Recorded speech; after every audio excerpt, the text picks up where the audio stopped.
So, who has two thumbs and gives out the worst NBA picks on YouTube? This guy. What's up, kings and queens? It's your boy Dan from Dark Previews. Why the hell are there fireworks going off? This Mac stuff is cooked. I got to learn how to turn that off. But I hope you guys are doing well. We've got another massive slate of games here on the NBA. I'll take you through three of the best bets that I've already placed. I'll give you the reasons, and hopefully you guys like it. But before we do, I need to recap that last video. I think I gave out 5 picks on it, and they were awful. I think I was 0 from 5. Regardless, I lost a lot of money yesterday, so I was not happy with how that performed. And I apologize if you tailed. A lot of things didn't happen the way that I wanted to. Believe it or not, a lot of the guys I picked were based on opportunities and minutes. A lot of them didn't even see it. Andre Drummond found some more foul trouble. Okongwu barely got the minutes. LaMelo Ball played he didn't play a ton of minutes, but he played enough. But the assists weren't there, not even close. We got hooked on Mobley. I think I might have shared the Mobley pick. Regardless, it lost. Needed 16.5, finished with 16. And we backed Jalen Brunson again. I said if he plays 35 minutes, and that's an absolute lock. Played 28 minutes. Scored 25 points, and he went under again. Really rough day for me. I'm not here to make excuses. My picks were total trash. My projections were completely off, and I need to be better. And history tells me that I will. So if you guys have been around for a long time, I need you to type in revenge in the comment section below, because we are going to get revenge on these books. This most recent slate, they took me out the back of the shack and did whatever they want to me. And today I'm going to get some revenge. I've gone deep into the research. I've spent hours doing this, and I only finished on 3 picks, and hopefully it pays off. I'm going to share that all with you today. Now, if that sounds interesting, let's go. So for my first pick, we've got another Minnesota game. It's the Minnesota Timberwolves versus the Toronto Raptors, and we got Donte DiVincenzo. Now, I'm sure some of you guys just fell off your chair. I'm 0-2 betting on Donte DiVincenzo this season, and I will not be betting on him today. Chances are I lean to his under. He probably scores 20, but we're not touching Donte DiVincenzo. I was just fucking around with you, and I apologize. The first pick that I'm looking at, though, is in the Detroit Pistons game versus the Boston Celtics. We are looking at Cade Cunningham in this game. I'm personally looking at Cade Cunningham under 7.5 assists. Looking to fade the man. Now, looking at his season, 2 games so far, 8 assists against the Pacers, then 6 assists against the Cleveland Cavaliers. So not a massive sample size of data to go off. If we look at last season's data, we filter it by the last 10 to see what's going on there. He did cash the over in 6 out of his last 10. He averaged 7.5 assists in those games. So why am I looking to take the under here for Cade Cunningham? And I'll be completely honest with you, it's this matchup with the Boston Celtics. Now, I think I've had a good idea of how the Boston Celtics are going to defend these guards this season. And why do I think that? Well, Boston have a very clear plan on defense. They switch everything in the pick and roll. They're going to limit shots in the corner. Players like Cade Cunningham, they're going to have high scoring opportunities, especially in that mid range. And that's purely based on how Boston plays defense. There's also a risk of a blowout here. So although initially I liked his points prop, I think they're going to force him to shoot.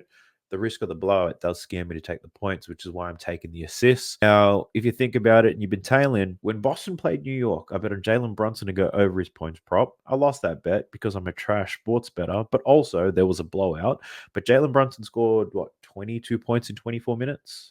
Like, he's killing it. That was another game where if Brunson played 30 plus minutes, he probably cashes, but it doesn't happen when I bet it. But anyway, the whole thought process there was Boston are going to force Jalen Brunson to shoot the ball, and they forced him to shoot the ball. They're going to limit the assists. So in that game, despite playing 24 minutes, he only had 2 assists. In the very next game Boston played, it was up against the Washington Wizards. I wanted to do the same thing with Jordan Poole. I wanted to look at the over in his points. I wanted to look at the under in his assists for the very same reason. I didn't bet it because it is Jordan Poole. And I don't trust that guy at all. I don't know who does. But he finished that game with 26 points, and he went under his assist line of 6.5, and he finished with only 4 assists, and he played 32 minutes. So today I'm not going to make that mistake. I am not going to be a bitch. I'm taking Cade Cunningham under his assist line. And you know what? One of the value plays I'm going to run is Cade Cunningham over his points prop and under his assist prop. It's like plus 280. Check it out. Let's do this. Cade Cunningham under 7.5 assists. It's got nothing to do with data. It's based on what I see and what I know, and we're going with my gut today. Let's go. For my next pick, we're heading into the game between the Cleveland Cavaliers and the Washington Wizards. We're looking at here. Where's my boy Darius Garland? So I'm looking at Darius Garland, and I'm looking at under 3.5 rebounds for Darius Garland. Now, you can see on this graph in 2 games, he had 1 rebound against the Raptors, 2 rebounds against the Detroit Pistons, right? Not very exciting. We look at last season's data, his last 10 games of the year. In the regular season, he hit this line. He went over it in 4 out of 10 games. He did average 3.3 rebounds per game. But basically, what I'm looking at here is I looked at his season data, Darius Garland. I'm not going to show it all here. There's too much manual stuff I need to do. But looking at his season data, he went under this line in 51 out of 69 games. Screw it. I'll show you. 69 games in the regular season. Let's just go including the playoffs. All right. So he hit this line 18 out of 69 games. So 26% hit rate, meaning he went under it 74% of the time. Now, if you look at us, if you think this bet, well, I do, if you think there's a 74% chance that the under cashes based on his hit rate in his last 69 games, then the odds should be at about minus 285. But we're seeing odds here, minus 125 on DraftKings is the best place you can get it. I don't have access to that, so I took it at minus 130 on Bet365. But still, the odds should be a lot worse than this. But we're getting pretty good odds for something with an insane hit rate, 74%. I'm going to quickly crunch some numbers and do some math for you. So this is how I do it. Let me show you instead. You can see this is called Ace Odds. Now, Ace is what I use to convert odds, purely because I'm in Australia. You guys are in the US. I want to make sure I'm talking about the right stuff here. But a 74% probability, we're looking at minus 285. We're getting minus 125 on DraftKings, which implies there's a 55% chance of this hitting, right? But you can see on the data, looking back 69 games, there is a 74% chance that Darius Garland goes under his rebound line, which is one of the key reasons why I'm playing this. I think it's just tremendous value. Now, if you think about basketball and how and why this happens, I've got some other angles for you. So he hit the under in both games against them last season. Let me show you that. So I played the Washington Wizards twice, 0 rebounds in 28 minutes in the first game, then 2 rebounds in 33 minutes in the second. So he's averaging 1 rebound per game and 30 minutes a game in the 2 against Washington. Barely got them boards. Another reason why I like this play is the Washington Wizards in their last game against the Boston Celtics, barely any rebounds for their guards. Peyton Pritchard, Drew Holiday, they combined to play 49 minutes in that game, and collectively, they only had 3 rebounds. Now, I think there's a chance that there's a blowout here. Darius Garland probably plays 25 to 30 minutes. If the game's close, he might play 33. But this just makes too much sense to bet the under. It's not the type of odds I normally look at, but I'm putting my ego aside. I got humbled yesterday. I'm just trying to get some green. So I like Darius Garland under his rebound prop. Before we get to my last pick, all I ask is that you show me some love. I'm not promoting shit today. Just like the video. Let me know what your thoughts are on these picks. Let me know what other picks you're running, because I might tell them too. Like, subscribe, support your boy. We're looking to grow the hell out of this channel. Let's do it. All right, so my last pick, we are heading to the Los Angeles Lakers versus Sacramento Kings. So very late slate. I'm looking at this Blasian right here. If you never heard of a Blasian, it's a black Asian, and Rui Hachimura is him. A Blasian is not me. I am a standard Asian born in a white country. But Rui Hachimura, what am I looking at here? I'm looking at his 3-point prop, and I do like the over. It's a plus money play. If you do some line shopping here, you can see that plus money across all books. Bet365 plus 120, which is where I happen to take it. But a good look here for Rui Hachimura. Now, in 2 games this season, he had 1 3-pointer against the Timberwolves. He shot 1 from 4.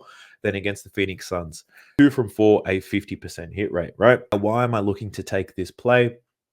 Purely because this Sacramento Kings team does not defend the three-point line very well at all. If you look at the data from last season, we can see that they were terrible in the corners, one of the worst, right? They were terrible at defending spot-up shooters, and that just happens to be where Rui Hachimura scores a lot of his points, right? Now, if we take a look and use props madness to see if we can find an edge, we're already on the 3-point prop here.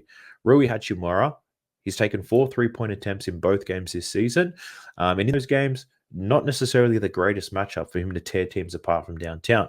But if we were to play it safe here and look at the games where he takes a minimum of 3, not field goal attempts. What am I talking about? 3-point attempts is what I'm looking for. Where he takes a minimum of 4 3-point attempts. So he's hit this in 17 out of his last 27.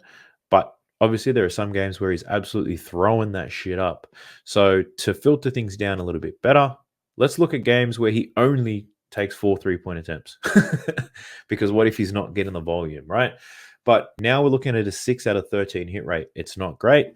But then if we look at teams who are terrible defending spot up shooters, which is what Rui Hachimura is and what the Sacramento Kings are, if we remove the top 15 teams at defending that, it gets a little bit better. It's a 50% hit rate. When we look at the bottom 10 teams, it gets even better, a 60% hit rate. What I'm trying to say here is Rui is playing a lot more minutes than he is in these games. Check it out. 17, 32, none of that matters to me right now because in this new offense, this new team, new coaching staff, he's played 35 minutes in game 1, 39 minutes in game 2. So I think the opportunities are definitely going to be there. He closes out games. This is plus money. It's a great matchup for him. He's got a pretty looking stroke. And if you look at how the Sacramento Kings play defense this season, I know it's a very small sample size. You can see they got murdered from 3. Both corners above the break. And a lot of that was Naz Reid, Julius Randle. I think they combined for 9, 10 3-pointers. Let me double check this for you. This is how prepared I am. I've got the stats up on my phone. Shout out to Real. Use the Real app. So Julius Randle was 5 from 6 from deep. Anthony Edwards was 5 from 15, but that's not a good comparison. Naz 4 from 7 from deep as well. Just a whole lot of 3-pointers going up. Jaden McDaniels took 4. Nickeil Alexander-Walker took 5. My boy Dante DiVincenzo, he even took 6. So the Kings forcing up a whole lot of 3-pointers against them. And I think Rui Hachimura is definitely good enough to take and make 2 of them. I think he takes at least 4 in this game and he cashes his plus money play for me. And I think we sweep today. That's the goal. And we're aiming for the sweep. I got to be honest with you guys. Sometimes when I take these bets, it's like I only have a 50% chance of hitting. And I know that, but the odds are really good. So I'll take it anyway. I don't necessarily go into these videos expecting to hit 100% of the bets. I just know if the bets I put down are good bets over time, I'm going to be profitable. I'm trying to switch this shit up. We're going quality over quantity in this one. Only the 3 picks. Hopefully you guys like them. Let me know in the comment section below. And I just want to say, look, I know some of you guys tell all the picks I put out. And if you did, I really just want to apologize about yesterday. That was fucking awful. I got to tell you. I didn't watch any games. I was out all day. I was just checking the box scores. And it was just breaking my heart. Every single game was not looking the way I wanted to. Andre Drummond's foul trouble right at the start of the game, that really just pissed me off. And then it just kept getting worse and worse and worse. I did ace my losses, but I wish I did. The last 3 plays that I thought about betting on, they all cashed, of course. Made a commitment to my VIP, my team. I'm going to lock things down. Less bets, hopefully better quality, more wins on the board. But if you made it this far in the video, I honestly do appreciate you. Don't forget to type in revenge in the comment section below. Let's bounce back. Let's do it. Let's go.